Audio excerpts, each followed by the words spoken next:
রচনা ব্যানার্জি, এত বছর ধরে তুমি ওনাকে ডিরেকশন দিচ্ছ, সামলাচ্ছ, তোমার কাকে সামলাতে বেশি কষ্ট হয়, তোমার বিবাহিত স্ত্রী নাকি ফ্লোরে রচনা ব্যানার্জি? এইডস এর সাথে লড়াই, বুলাদির সাথে সবাই। মানে এখনকার যারা জেনারেশন তারা তো শুভদীপ দাসের দুষ্টুমিগুলো দেখে। 3 নম্বর ওয়ানে ডাইরেক্টরে ভাবা ও দুষ্টু হওয়াটা কি করে।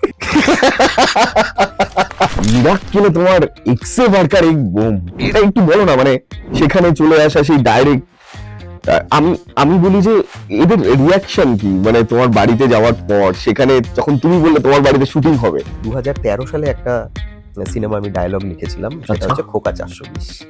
সেই সময় থেকে দেবের সাথে আমার পরিচয়। সেই সময় দেখি ফোন আসছে, আমি বললাম হ্যালো, বলছে আমি দেব বলছি।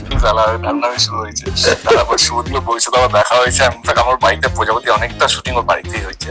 তো ইয়েস, বিউটিফুল ফ্যামিলি, মেয়ে ছেলে বউ সব সব খুব ছেলে কোথায়? আরেকটা ছেলে, এই ছেলে কোথায় বললে? পাশের বাড়ির ছেলেটা আমার নয় গো। পাশে বলিটা তো বলা উচিত ছিল না।